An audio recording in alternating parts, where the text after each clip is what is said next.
Later this morning, the Senate Banking Committee will hold a hearing to consider the index fund voting process. While there are currently no Democrats co-sponsoring the bill, the Republican-drafted legislation focuses on corporations' voting power, specifically the big three money managers, BlackRock, Vanguard, and State Street Global Advisors. Join us now with more. Senator Pat Toomey, lead Republican on the Banking Committee and a co-sponsor of the bill. And we've talked about it endlessly on Squawk Box, Senator. And I remember when we initially started talking about it, it was so patently, glaringly odd that the owner of ETFs would take the initiative to vote the shareholders on issues that were really sort of dear to the person running BlackRock. The whole notion seems so outlandish. I thought the market could fix things. I thought people would vote. But if you really like the job that the company's doing, other people say, hey, these people, they really don't follow these issues very well, and they don't vote their proxy material. So we, as really smart people that do the right thing, we should be able to vote. Right. That's what you hear, but they know that's not true. And won't they correct this on themselves? Do we need a law? They can't continue this. Well, they've been doing it for a long time, Joe, and I agree. It's kind of jarring when you step back and think about it, especially in the context of the overall tremendous democratization of our capital markets and investment options. You look at the collapse of commissions and free trading and friendly apps, and the fact that so many more Americans are investors now than ever before. And hey, if you invest in an actively managed fund, then I think the active manager should make those calls, because you're hiring that person to maximize your return.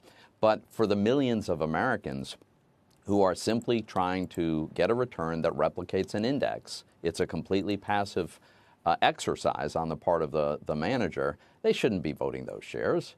And I think that maybe the market is moving in that direction anyway, but it certainly hasn't gotten very far. And we have seen recent examples where these votes are being cast in ways that can't possibly reflect the wishes of certainly not all investors. Does it need, maybe not even a majority? Do you need legislation? What are the chances? And I hate to be cynical, but you're not going to get any Democratic support, because these three firms that you're talking about, the way they're voting the shares is near and dear to the Democrats on all the issues. Now, I don't know what would happen. Take any of those social issues that we know BlackRock votes on, and take the opposite side.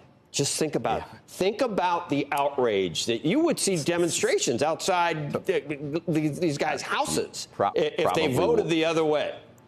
Right. So what I'm hoping is that people will look at this as a matter of principle. As a matter of principle, who should have the final say in how to cast these votes? Look, I'm willing to live with the outcome of however it is. I just think that the actual owner should be able to make that call. Right. You think it'd pass with just Republican backing and with, as I said, they love the way it's like you think they're going to regulate Twitter when they love what the people that Twitter block?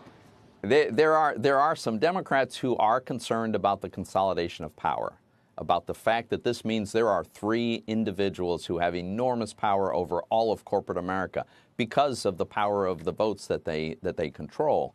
I know that does cause concern among some of my Democratic colleagues. So I'm hopeful that we can make a compelling case. Hey, how can it be wrong for the investors to be able to vote based on their own money?